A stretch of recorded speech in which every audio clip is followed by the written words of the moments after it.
இப்போ நீங்கள் ரீசெண்டாக சீன பயணம் சென்றீங்க. போயிட்டு வந்ததுக்கப்புறம் நமக்கு ஒரு தகவல் வந்துச்சு. அங்கே சிவகாசியில் இருக்கக்கூடிய மக்கள் அந்த பட்டாசு தொழிற்சாலையை எப்படி இம்ப்ளிமெண்ட் பண்ணலாம், அடுத்த கட்டத்துக்கு எப்படி கொண்டு போகலாம், புதிய இன்னோவேஷன்ஸ் எப்படி பண்ணலாங்கிற மாதிரி நிறைய ரிசர்ச் பண்ணீங்கன்றதை நாங்கள் கேள்விப்பட்டோம். அதை பற்றி சொல்லுங்கள். ஏன்னா குறிப்பாக சிவகாசி மக்கள் இன்றைக்கும் கடைசியாக 10 வருஷம் மாணிக்க தாகூர் அவரோட அங்கே எம்பியாக இருந்தாலும் அவங்களுக்கு ஒன்றுமே செய்யலைங்கிறது தான் அந்த மக்களுடைய கதறலாக இருக்குது, கண்ணீராக இருக்குது. அங்கே இருக்க சிறு குறு விவசாயிகள்லாம் இன்றைக்கும் பார்த்தீங்கன்னா அப்பப்போ வெடிக்குது, அவங்களுக்கு நலத்திட்ட உதவிகள் கொடுக்குறாங்களான்ற கூட அவர் ஃபாலோ அப் பண்ணலைங்கிறது தான் பெரிய குற்றச்சாட்டாக இருக்குது. இது நீங்கள் எப்படி பார்க்குறேன்? உங்களுடைய சீன பயணம் பற்றி சொல்லுங்கள். சீனா பார்த்தீங்கன்னா இப்போ நாங்கள் போயிருந்தோம். ஏன்னா இந்த கேப்டன் சைனாக்கு போன மெயின் ரீசன் என்னென்னா, அப்பாவுக்கு வந்து ரொம்ப நாள் சைனாக்கு போகணுன்னு ஆசை. அவர் சொல்லிகிட்டே இருப்பார். பட் ஹெல்த் இஷ்யூஸ்னால போக முடியல. சரி அம்மா வந்து போயிட்டு வந்துடுவோம் ஒரு வாட்டி அப்பாவுக்காக சொன்னாங்க. நம்ம என்ன ஏன்னா நாங்கள் ஃபாரின் போய் ஒரு 10 வருஷம் மேலே இருக்கோம். நான் குடும்பத்தோடு போய் ட்ரீட்மெண்ட்டுக்காக தான் இப்போ அப்பா தம்பி அம்மாலாம் யூஎஸ் அங்கே போயிட்டாங்க. பட் நான் ஃபேமிலியாக போய் 10 வருஷம் மேலே இருக்கும் ஃபாரின் போய். ஸோ அதனால் இந்த டைம் ஃப்ரீயாக இருக்கிறனால அம்மா போகலாம் அப்படின்னா ஒரு 1 வீக் போயிட்டு வந்தோம். போயிட்டு வந்து பார்த்துட்டு வந்து உண்மையிலேயே சைனா வந்து இந்தியாவுக்கு வந்து ஒரு 100லேருந்து 200 வருஷம் முன்னாடி இருக்காங்க. இன்றைக்கி நீங்கள் சென்னையில் பார்த்தீங்கன்னா இன்றைக்கி தான் மெட்ரோ ரோடு போடுறோன்னு குத்திட்டுருக்காங்க எல்லா பக்கமும். ஆனால் நீங்கள் மும்பை டெல்லியில் பார்த்தீங்கன்னா 20 வருஷம் முன்னாடியே மெட்ரோ ரயில்லாம் வந்துடுச்சு. இப்போ தான் சென்னையில் மெட்ரோன்னா என்னென்னு காமிக்கிறாங்க. சைனாவில் மெட்ரோலாம் அவனுக்கு தெரிஞ்சு அவங்க 80s 70sலேயே போட்டு இன்றைக்கி புல்லட் ட்ரெயின் வேகத்தில் போயிட்டுருக்கு. ஏன்னா நாங்கள் ஷெங்காய் டு பெய்ஜிங்னு ஒரு ஊருக்கு வந்து பை ட்ரெயின் போகிறோம். அவ்வளோ சூப்பராக இருக்குது அந்த ட்ரெயின். அது பார்த்தீங்கன்னா எத்தனையோ 1000 கிலோமீட்டர் அந்த ட்ரெயின். வெறும் 4 ஹவர்ஸில் போய் இறங்கிட்டோம். அது ட்ரெயின் எக்ஸ்பீரியன்ஸ் புல்லட் ட்ரெயினை என்னன்னு காமிக்கிறதுக்கு தான் அவ்வளோ சூப்பராக போட்டிருக்காங்க. ஆனால் இங்கே இன்னும் மெட்ரோ ரயிலுக்கு ரோடு குத்திட்டு இங்கே இருக்க ட்ரெயினில் வந்து பிரச்சனை பண்ணிவிட்டு அங்கங்கே குழிகள் விழுந்து கார் உள்ளே விழுந்து இந்த மாதிரி ப்ராப்ளம் தான் இன்னும் நம்ம சென்னையில் பார்த்துட்ருக்கோம். அது மட்டும் இல்லாமல் பட்டாசு தொழிற்சாலை பார்த்தீங்கன்னா இன்றைக்கி வந்து கேப்டன் ஒரு படத்துலேயே சொல்லுவார் தாயகத்திலே. அப்போ தான் எனக்கு சிவகாசி பற்றி தெரியும்.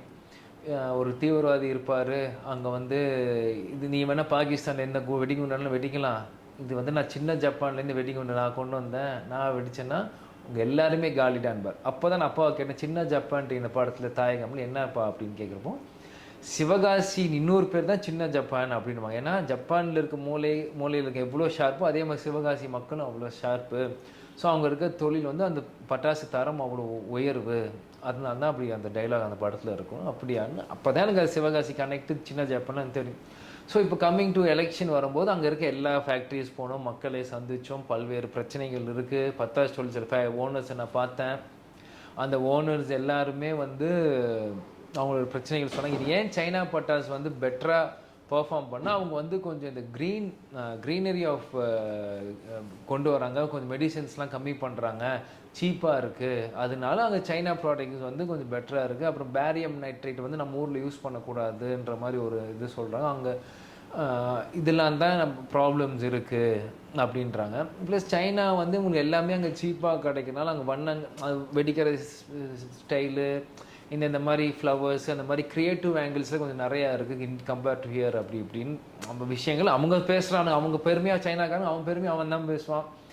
நம்ம ஆளுங்க வந்து பேரியம் நைட்ரேட் யூஸ் பண்ணாதனால தான் அவனுக்கு இந்த மாதிரி ப்ராப்ளம்ஸ்லாம் வருது அப்படின்னு சொல்கிறாங்க. இது என்னவோ கரெக்டான விஷயங்கள் என்னவோ எடுத்து சொன்னாங்கன்னா அது ஏன்னா இன்றைக்கி சிவகாசி அந்த அந்த விருதுநகர் கான்ஸ்டியூன்சிஸ் முழுவதும் 70% வந்து பட்டாசு தொழிற்சாலை நம்பி தான் இருக்காங்க. ஸோ அவ்வளோ மக்கள் இருக்கும்போது நீங்கள் பட்டாசு வெடிக்கக்கூடாது அப்படின்னீங்கன்னா அப்போ ஆல்டர்னேட்டிவ் கவர்மெண்ட் உனக்கு சொல்யூஷன் கொடுக்கணும். இருக்கிற சொல்யூஷனுமே நீங்கள் கிளைமேட் இதுக்காக மாறுது அப்படின்னு நீங்கள் பிடுங்கிட்டிங்கன்னா அவங்களோட வாழ்வாதாரம் எப்படி? மோர் தென் 10 to 12 lakh பீப்புள் அங்கே இருக்காங்க பட்டாசு தொழிற்சாலையை நம்பி. அப்போ உங்களுக்கு கிளைமேட் அஃபெக்ட் ஆகுது, அப்போ உங்களுக்கு மாற்றம் ஒன்று கொடுக்கணும். அதுக்கும் நீங்கள் வழி செய்யாமல் இருக்கிறதும் பிடுங்குறீங்கன்னா கண்டிப்பாக மக்கள் எப்படி அவங்க வாழ்வாதாரத்தை உயர்த்துவாங்க, அவங்க எப்படி அவங்க வழி நடத்துவாங்க? இதுக்கு எல்லா பக்கமும் ப்ராப்ளம் இருக்குது. இது நிச்சயம் இது வந்து ஒரு அடுத்த கட்ட நடவடிக்கை. இதெல்லாம் தான் நான் போய் வந்தேன்னா இந்த காலம் தான் குரல் கொடுக்கணும், இது காலம் தான் பேசணும். நான் பல பிளான் வச்சுருந்தேன். இந்த தொகுதி மக்கள் பட்டாசு தொழிற்சாலையை எப்படியாவது சரி செஞ்சு கொண்டு வந்துடணும். நம்ம இன்றைக்கி ஒரு எம்பியோ 10 எம்பியோ நம்ம குரல் அங்கே ஸ்ட்ராங்காக இருக்கு. நம்ம எவ்வளோ ஒரு ஃபைட் பண்ணி வாங்குறோமோ அது ஒருத்தர் பொறுத்து நம்ம நேரம் போட்டு நிச்சயம் நம்ம எதாவது பண்ணியிருக்கலாம். அதுக்காக தான் சைனாவில் போய் பல பட்டாசு கடைகளை பார்த்தோம். அங்கே எப்படி அங்கே இது பண்ணுறாங்க, அதை இம்ப்ளிமெண்ட் நம்ம ஏன் இங்கே கொண்டு வர முடியாது, பல விஷயங்கள் பார்த்தேன். பட் இந்த வாட்டி வாய்ப்பு இல்லை. நிச்சயம் ஃப்யூச்சரில் வரும்போது அதுக்கான விஷயங்கள் இன்னும் நான் பெட்டராக நான் உங்களுக்கு மக்களுக்கு சொல்கிறேன். பொதுச் செயலாளர் பிரேமலதா விஜயகாந்த் அவர்கள் எல்லா கூட்டணியில் இருக்கக்கூடிய அத்தனை தலைவர்களுக்கும் பிரச்சாரத்துக்கு போனாங்க. உங்களுக்கு கடைசியாக 2 நாட்கள் மட்டும்தான் வந்தாங்க.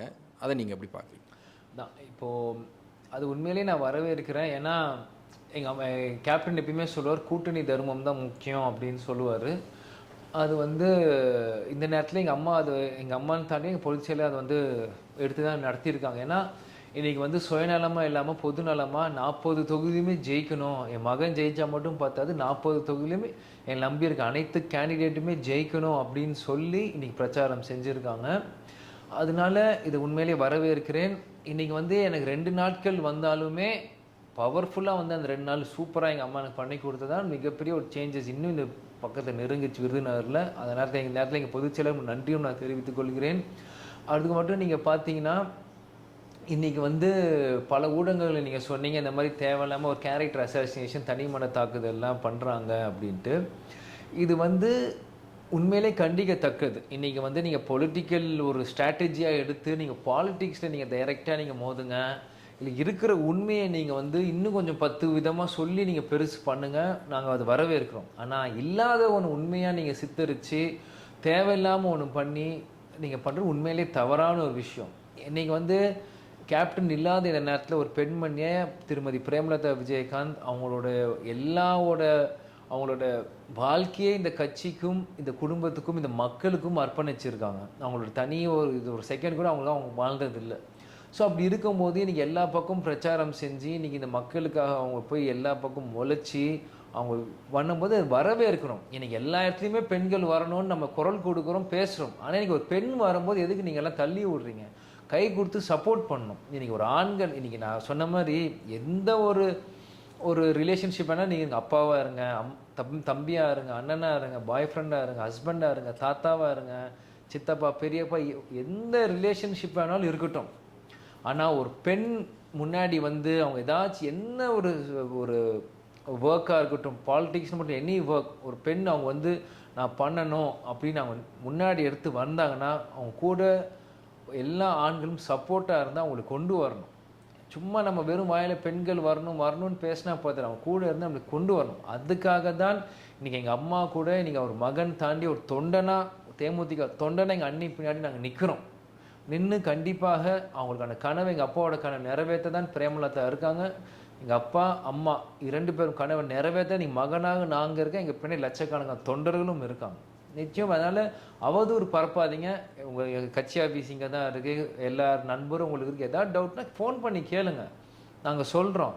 அதுக்காக மைக்கு ஒரு 2 கேமரா இருக்குது, நீங்கள் பேசுகிறது எல்லாமே உண்மையும் ஆயிராது. இதனால் வியூவர்ஸ்க்கு மக்களுக்கும் நான் சொல்லிக்கிறேன், தயவு செஞ்சு யாரும் நம்பாதீங்க, எதுவாக இருந்தாலும் எங்களை கேளுங்கன்னு நான் நேரத்தில் சொல்லிக்கிறேன். அதே மாதிரி இப்போ தேர்தல் முடிஞ்சிட்டதுக்கு தேர்தலுக்கு முன்னாடியும் சரி அதுக்கப்புறமும் சரி பாஜக போன்ற கட்சியை சேர்ந்த ஒரு சிலர் வந்து எலெக்ஷன் டைமில் இந்த பிரச்சாரத்தின் போது தேமுதிக அவ்வளோதான் முடிஞ்சு போச்சு, கேப்டன் இல்லைல்ல அவ்வளோதான், எதுவுமே எந்திரிக்காது, இவங்களால என்ன பண்ணிட முடியும், இந்த மாதிரியான கேள்விகளும் விமர்சனங்களும் கருத்தும் கேளிக்கையும் தொடர்ந்து சமூக வலைதளத்தில் வச்சுக்கிட்டு தான் இருக்காங்க. இதுக்கு உங்களுடைய பதில் என்ன?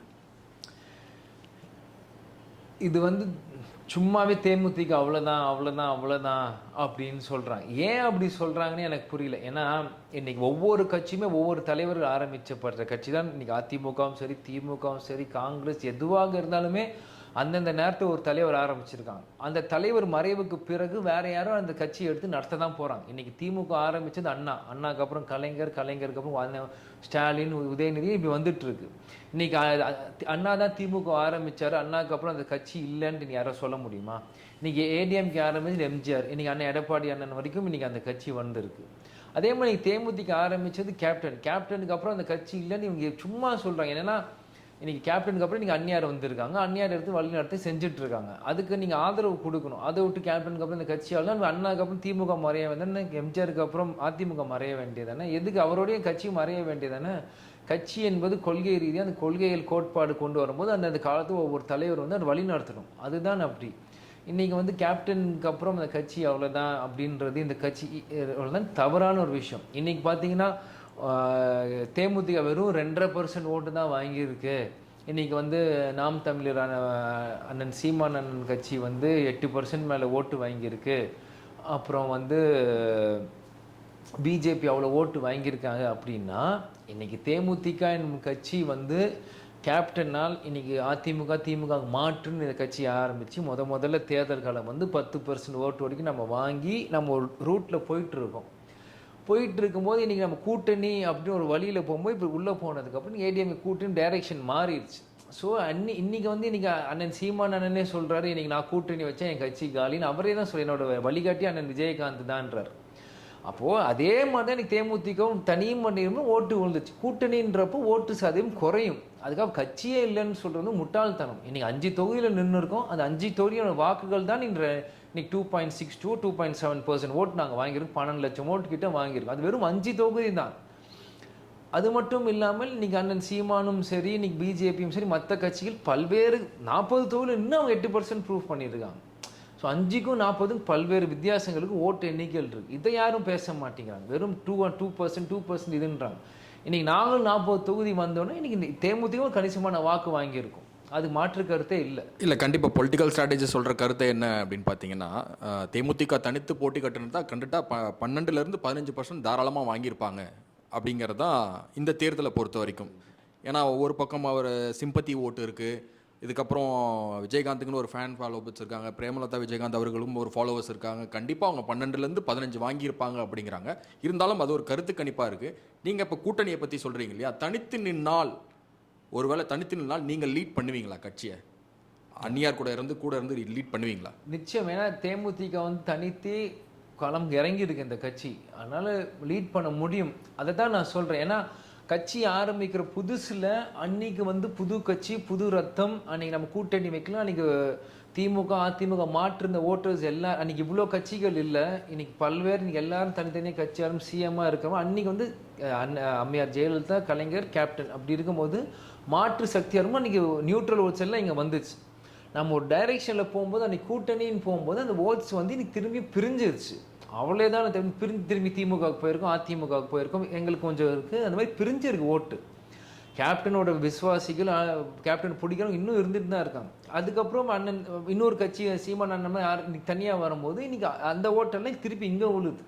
இன்றைக்கி இவரும் கூட்டணி வச்சா இதுவும் பிரியும். அதனால இது இன்றைக்கி திரும்பியும் தேமுதிக வந்து நாங்கள் தனியாக நிற்கணும்னா இன்றைக்கி நான் அதான் சொன்னேன், எங்கள் ரூட் டைரெக்டாக போய்ட்டு நாங்கள் வந்துடுவோம். ரூட் இப்படி மாறிட்டோம். இப்போ உள்ளேருந்து நாங்கள் திரும்பி அங்கே ஜம்ப் பண்ண முடியாது. திரும்பி அதே ரூட்டில் வந்து தான் இந்த ரூட் நம்ம எடுக்க முடியும். எடுத்தால் தான் நம்மளோட கணிசமான வாக்குகள் வரும். இன்றைக்கி வந்து ஊடகங்கள் வந்து நான் சொன்ன மாதிரி தேவையில்லாமல் கேப்டனும் அந்நியாரும் கட்சி மேலேயும் தவறான விஷயங்கள் இத்தனை வருஷம் பரப்பி அந்த நம்பிக்கை தன்மையை மக்கள் மத்தியில் குறைச்சிருக்காங்க. இன்றைக்கி கேப்டன் மறைவுக்கு பிறகு தான் அந்த நம்பிக்கை மீண்டும் மக்கள் மத்தியில் வந்து இந்த தேர்தலில் பிரதிபலிச்சிருக்கு. இதை வந்து இது ஒரு ஸ்லோ ஸ்டார்ட்டாக இருந்தாலும் இது ஒரு மிகப்பெரிய ஒரு பிக் ஸ்டார்ட்டாக தான் நான் பார்க்குறேன். நிச்சயம் வருங்காலங்கள் எங்கள் ஓட்டு வங்கிகள் இன்னைக்கு உயரும். இன்னைக்கு இது இவ்வளோ நாள் வந்து விஜயகாந்த் மகனாக தான் என்னை பார்த்தாங்க. ஆனால் இந்த தேர்தல் முடிவுக்கு பிறகு தான் விஜயபிரபாரை என்னை நீங்கள் பார்க்குறீங்க.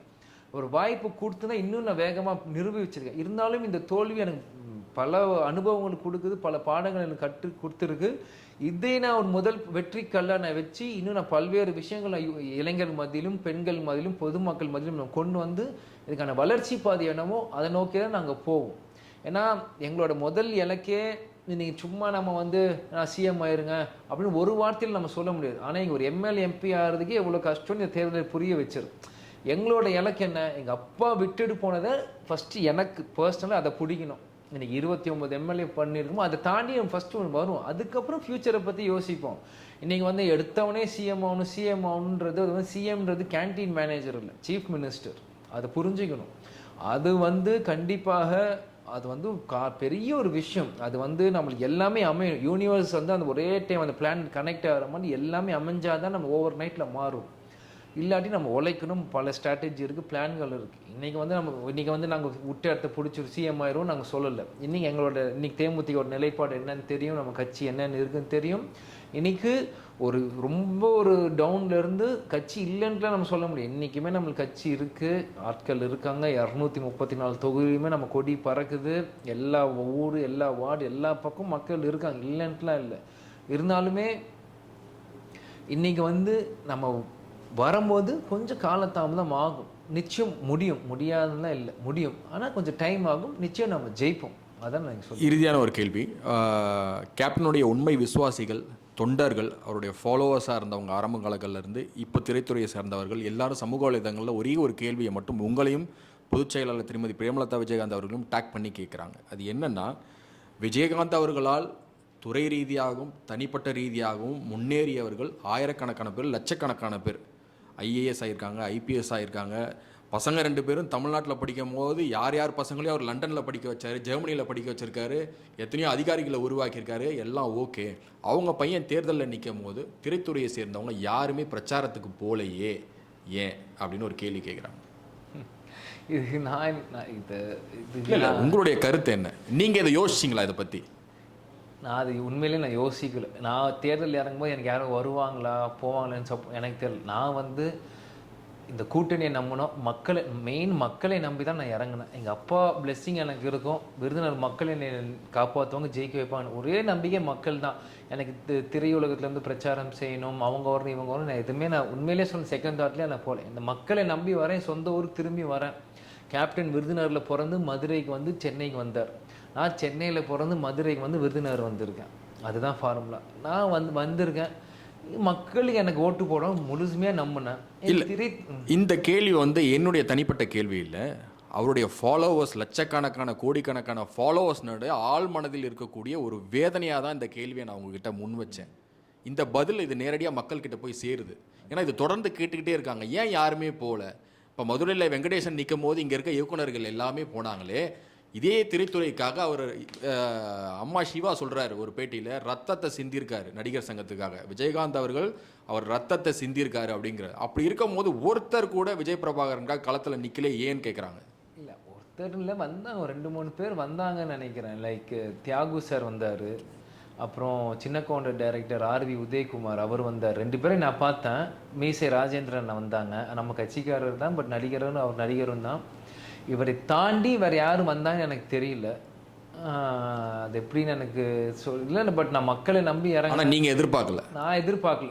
நான் வந்து அவங்க வந்தாலும் வரலனாலும் அவங்க மேலே எனக்கு கோபமும் இல்லை, எந்த வருத்தமும் இல்லை. நான் என்றைக்குமே அவங்கள மரியாதை கொடுப்பேன். எல்லாருமே எனக்கு அப்பா நண்பர்கள், எல்லாருக்குமே கடைசி வரைக்கும் அந்த மரியாதை இருக்கும், அந்த பாசத்தோடு தான் நான் பழகுவேன். எனக்கு வருத்தமும் இல்லை, கோபமும் இல்லை, யார் வந்திருக்காங்க இல்லைன்ட்டுலாம்.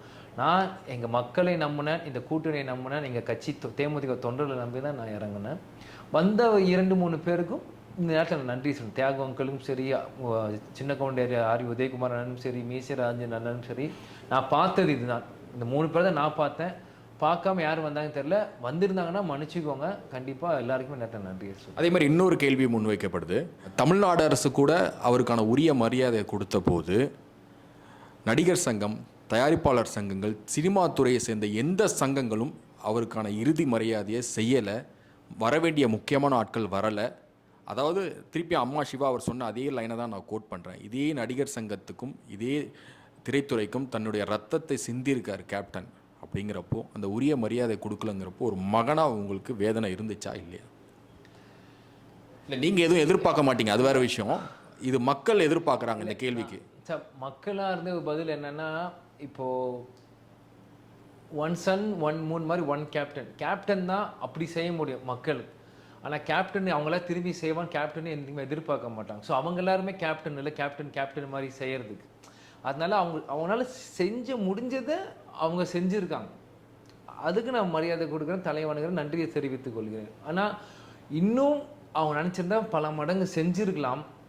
ஆனால் அது வந்து ஒருத்தர், அதாவது நான் சொன்னேன், எல்லாருமே கேப்டன் ஆயிட முடியாது. இன்னைக்கு இதுவே கேப்டன் இருந்து ஒரு மற்றவங்க யாராச்சும் பெரிய ஆள், நம்ம சிவாஜி சார் அவருடைய இடத்துலயே பார்க்கலாம். அந்த வீடியோ இப்போ வரைக்கும் ட்ரெண்டிங்கில் இருக்கு. அவர் இறங்கி எல்லாரையும் ஒழுங்குபடுத்துறதா இருக்கட்டும், சிவாஜி சார் உடலை மேடலை தூக்குறதா இருக்கட்டும், இறுதி மரியாதை செஞ்சது வரைக்கும் கேப்டனுடைய பங்களிப்பு எப்படி, அவரை தான் மூத்த மகனா அவங்க காரியம் செய்யறதுக்கே கூப்பிட்டுருக்காங்க இல்லையா? அப்படி இருக்கும் போது இவருடைய இறுதி ஊர்வலத்தில் பொதுமக்கள் மட்டும்தான் இருந்தாங்க, திரைச்சுறை தெரிந்தவர்கள் ரொம்ப கம்மி. அவருடைய சிவாஜி சாருடைய டெத்தில் எப்படி வரிசையாக போனாங்களோ, பேனர் பிடிச்சிட்டு போனாங்களோ, அந்த மாதிரி போகலன்னா கூட மக்கள் கேட்குற கேள்வி, இது என்னுடைய கேள்வி இல்லை, மக்கள் கேட்குற கேள்வி, யாருமே வரலையே, பொதுமக்களை தவிர யாருமே எங்களால் பார்க்க, காவல்துறையினர் இருந்தாங்க இல்லையா, இவங்கெல்லாம் எங்கே போனாங்கன்னு கேட்குறாங்க. இல்லை இல்லை, ஏன்னா கேப்டனுக்கு வந்தது வந்து வரலாறு காணாத கூட்டம். அதான் சொன்னீங்க, கேப்டன் எல்லாருமே கேப்டன் ஆயிட முடியாது, ஒரு கேப்டன் தான். ஆனால் அவங்களே வந்து கேப்டன் மாதிரி செயல்படுத்தணும்னு நினைக்கிறது நம்ம விஷயம் இல்லை. ஒருத்தவங்க தனிப்பட்ட கேரக்டர், அது வந்து நான் அது எதுவும் சொல்ல விரும்புகிறேன். ஆனால் அந்த கேப்டனோட இறுதி ஊழியத்துக்கு வந்து வரலாறு காணாத கூட்டம். அவங்களாம் வந்து அந்த கூட்டத்தில் மாட்டிப்போமோ அந்த மாதிரி ஏதோ ஆயிரும். அவங்க ஒரு பர்சனல் இது இருக்கும், அதை நான் சொல்ல இது அது அவங்களுக்கு தனிப்பட்ட கருத்து. நான் அதை வந்து நான் ஒரு கருத்தாக பாயிண்ட் பண்ண நான் விரும்பலை, அது அவங்க இஷ்டம். பட் கேப்டனுக்கு வந்து என்னதான் நண்பர்கள் சினிமா துறையில் இருந்தாலுமே கேப்டனுக்கு பிடித்தவர்கள் அன்றைக்கி கூட இருந்தாங்க. அந்த 15 லட்சம் பேருமே கேப்டன், அவங்க எல்லாருமே கேப்டனால ஏதோ ஒரு விஷயத்தில் சந்தோஷப்பட்டிருக்கலாம், ஒரு இதுக்கு பயனடைஞ்சிருக்கலாம், எது வேணால் இருந்திருக்கலாம். ஆனால் நீங்கள் கேப்டன் வந்து யார் வந்தாங்களோ இல்லையோ அவருக்கு அவர் ஆத்மா, எனக்கு தெரியும் எங்கள் அப்பாவை பற்றி, அவருக்கு அதெல்லாம் இல்லை. அன்றைக்கி அத்தனை லட்சம் மக்கள் வந்து அவருக்காக கண்ணீர் விட்டாருங்களே, அவரதே அவருக்கு போதும், அதே அவர் சந்தோஷமாக இருந்திருப்பார். அதான் இவங்க சினிமா துறை வந்து தான் அவர் இறுதி மரியாதை செய்யணும் இல்லை. அவரோட மகன்கள் நாங்கள் கடைசி வரைக்கும் கூடியே இருந்தோம், எங்கள் குடும்பம் இருந்தது, லட்சக்கணக்கான தொண்டர்கள் இருந்தாங்க. அதை தாண்டி அனைத்து கட்சிக்காரங்களும் பொதுமக்களும் அங்கே இருந்தாங்க, தொண்டர்கள் இருந்தாங்க. இதுவே கேப்டன் வந்து செஞ்ச பெரிய ஒரு புண்ணியம். அதுதான் அவருடைய எதிர்கட்சியாக இருந்தவர்கள், எதிரி கட்சியாக இருந்தவர்கள், அவருக்கு ஆப்போனண்ட்டாக பேசினவங்கெல்லாம் கூட அன்னைக்கு டெத்தில் இருந்தாங்க. திரைத்துறையை சேர்ந்தவங்க இல்லை அப்படிங்கிறத ஒரு கேள்வியாக முன்வைக்கிறாங்க. அது நம்ம என்ன பண்ணுவோம், அதான் ஒரு கேரக்டர் அந்த கூட்டத்தில் வந்தால் மாட்டிப்போம், திரும்பி போக முடியாது. ஏன்னா அன்னைக்கு வந்த சில நடிகர்களே நான் பேர் சொல்லுவோம்ல, அவங்களே எப்படி உள்ளே வந்து போனோம் ஐயோ ஐயோன்னு ஓடினாங்க. அந்த அளவு கூட்டம் நெரிசல் அது. ப்ளஸ் அவங்க வந்து கடைசி வரைக்கும் இருக்க முடியல அவங்களால. அதான் சார் எல்லாருமே கேப்டன் ஆயிட முடியாது. அது வந்து அந்த உள்ளேருந்து வரணும். அது வெறும் ஜஸ்ட் ஒரு ஃபேக்காக நம்ம நடிச்சிருக்கோம். அது வந்து உள்ளேருந்து வந்தால் தான் என்னுடைய ஆளுமை கேப்டனோட போயிடுச்சு. அதுக்கப்புறம் இப்போ இல்லை சினிமா துறையில். சினிமா துறையில் கேப்டனோட அரசியல் அப்படிதான்றாங்க. இருக்கு, பார்ப்போம். வாய்ப்பு கொடுத்தா நிரூபிப்போம், கொடுக்காம இருக்கு. அது டைம் காலம்தான் பதில் சொல்லும். இறுதியான ஒரு கேள்வி, இது உங்கள் கட்சி தொண்டர்களுக்கும் விசுவாசிகளுக்குமான கேள்வி. உங்களை நெருங்க முடியாமல் பல பேர் உங்களை பார்க்கணும், உங்களோட புகைப்படங்கள் எடுக்கணும், நம்ம தெரியாமல் பார்க்குறோம், நம்மளை கோவிலே வந்து ஆயிரக்கணக்கான மக்கள் பார்த்துக்கிட்டு இருக்காங்க. இந்த டைமில் கேப்டன் இல்லாத டைமில் முதல் முறையாக நீங்கள் தேர்தலை சந்தித்து திருமதி பிரேமலதா விஜயகாந்த் அவர்கள் கடுமையான உழைப்பாளியாக இவ்வளோ விஷயங்கள் பண்ணிக்கிட்டு இருக்காங்க. அவங்க மனம் தளர்ந்துடக்கூடாது நீங்கள் நினைக்கிறீங்க. அவங்களுக்கு கடைசியாக நீங்கள் என்ன சொல்லணும்னு நினைக்கிறீங்க? இப்போ அம்மா பார்த்தீங்கன்னா கடைசி வரைக்குமே எப்பயுமே அப்பா கூடவே இருந்து அவங்களோட வாழ்க்கையை கேப்டனுக்காக அர்ப்பணித்தாங்க. எங்கள் அம்மா எனக்கு என்றைக்கு எங்கள் அம்மா சொன்ன ஜனவரி 31 எங்கள் அப்பா தாலி கட்டும், அன்றைக்கி அவங்களோட கம்ப்ளீட்டாக கேப்டன் ரசிகர்கள், தொண்டர்கள், தேமுதிக பசங்க நாங்கள் தான். இன்றைக்கி கேப்டன் இல்லாத தருணத்தில் எங்கள் அம்மா எவ்வளோ கஷ்டப்படுறாங்க மகனாங்க எங்களுக்கு தான் தனிப்பட்ட முறையில் வீட்டில் தான் எங்களுக்கு தெரியும். ஏன்னா அந்த வீட்டு கேட்டை தாண்டினதுக்கப்புறம் அவங்க கட்சி தலைவர் அவங்க கம்ப்ளீட்டாக வேறு மாதிரி ஆயிடுவாங்க. அங்கே வந்து அவங்க பர்சனல் லீவ். ஆனால் வீட்டுக்குள்ளே இருக்கும்போது எங்கள் அம்மாவோட கஷ்டங்கள், அழுகை அதெல்லாம் எங்களுக்கு மட்டும்தான் தெரியும். அந்த விஷயத்தில் ஒரு மகனாக நான் என்ன சொல்கிறேன்னா, கடைசி வரைக்கும் இவ்வளோ நாள் எங்கள் அப்பா கூட இருந்து எங்கள் அம்மாவை பார்த்துக்கினாங்க. இன்றைக்கி நாங்கள் 2 மகனும் சண்முகம் பாண்டியும் சரி விஜயபுரம் நாங்களும் கடைசி வரைக்கும் எங்கள் அம்மாவோட 2 தோள்பட்டைக்கு பின்னாடி கை கட்டிட்டு அவங்க கூட நின்று அவங்களுக்காக கடைசி வரைக்கும் போராடுவோம். எங்கள் அப்பாவோட கனவு நிறைவேற்ற எங்கள் 3 பேர் குடும்பமும் நாங்கள் 3 பேர் குடும்பமாக போராடுவோம்.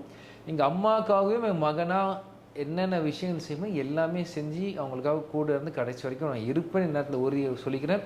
அதே மாதிரி தேமுதிக தொண்டர்களும் இந்த நேரத்தில் என்ன சொல்லிக்கிறேன்னா, இந்த ஒரு தோல்வி வந்து இது வரைக்குமே தேமுதிக இந்த ஒரு தோல்வி வந்து பார்த்து யாருமே மனம் வருந்த வேண்டாம். ஏன்னா ஒரு மக்களுக்கு வந்து இன்னும் நான் பெருசாக விஜயபிரபா வெளியே வராதனால ஒரு இதுவாக இருக்கும். ஆனால் இந்த தேர்தலில் விஜயபிரபர் யாருன்னு மக்கள் புரிய வச்சிருப்பேன் நான் நம்புகிறேன். அதே மாதிரி தேமுதிக கட்சியும் ஒரு மிகப்பெரிய ஒரு சவால்களை தாண்டி மீண்டும் ஒரு முன்னேற்ற ஒரு பாதைக்கு நம்ம வந்துட்டுருக்கோம். இந்த நேரத்தில் தொண்டர்கள் நீங்கள் யாருமே மனம் தளர வேண்டாம். நம்மளுக்கான எதிர்காலம் சூப்பராக இருக்குது. அதனால் எல்லாருமே தைரியமாக இருக்கணும் என்று நான் கேட்டு. இல்லை, உங்களை வந்து கேப்டனுடைய மகனாக பார்க்கல, இப்போது கேப்டனாக தான் பார்க்குறாங்க.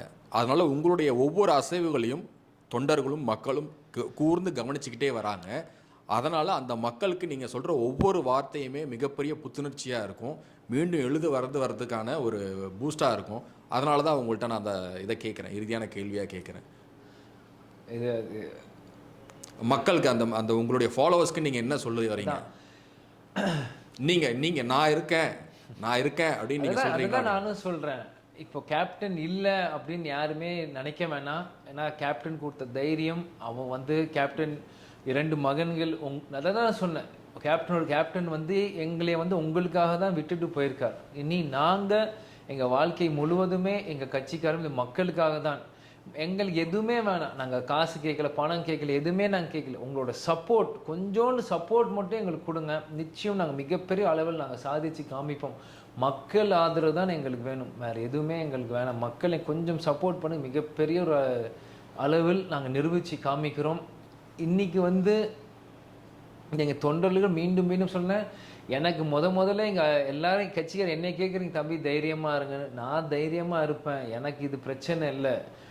தொண்டர்கள் நீங்கள் தைரியமாக இருந்தாலே எனக்கு போதும். நம்ம கண்ணாடி மாதிரி ஏங்கணும். நீங்கள் சிரித்தா நான் சிரிப்பேன், நீங்கள் தைரியமாக இருந்தால் நான் தைரியமாக இருப்பேன். நீங்கள் தான் எனக்கு முக்கியம். கேப்டன் சாமி நீங்கள் தான் எங்கள் கடவுள். எங்கள் தொண்டர்கள் எல்லாருமே கடைசி வரைக்குமே தைரியமாக உறுதுணையாக இருந்தாலே எனக்கு போதும், வேறு எதுவுமே வேணாம். என்னையை பற்றி யாருமே 1% கூட ஃபீல் பண்ணாதீங்க. நான் தைரியமாக இருக்கேன், கேப்டன் மகன் நான் கண்டிப்பாக தைரியமாக இருக்கேன். யாரும் எதுக்கும் பயப்படாதீங்க. சீக்கிரமே நம்ம ஜெயிச்சுட்டு வருவோம். நமக்கான காலம் இருக்குது. ஒரே 1% கூட கடுகளவு கூட அந்த சந்தேகம் வேணாம். இந்த தோல்வி என்னை இன்னும் வேகம்தான் படுத்தி இருக்கிறதால என்னை உட்கார வைக்கல. நீங்கள் பார்ப்பீங்க, இனி அரசியல் நகர்வுகளாக இருக்கட்டும், கட்சிக்குள்ளே இருக்க நகர்வுகளாக இருக்கட்டும், என்னோட தனிப்பட்ட பர்சனல் லைஃப் நகர்வுகளாக இருக்கட்டும், எல்லா துறையும் எல்லா பக்கமும் எல்லா ஏரியாவுமே நம்ம வந்து மீண்டும் மாஸ் காட்டும், கெத்து காட்டும். நேரத்தில் நான் உங்கள் தம்பியாக நான் சொல்லிக்கிறேன். நிச்சயம் நமக்கான காலம் இருக்கும். யாருமே பயப்படாதீங்க, தைரியமாக இருங்க. நீங்கள் இருக்கிற வரைக்கும் எனக்கு யாரும் எதுவும் செய்யாமல் நம்ம கட்சி கெத்தாக இருக்கும்னு சொல்லிக்கிறேன்.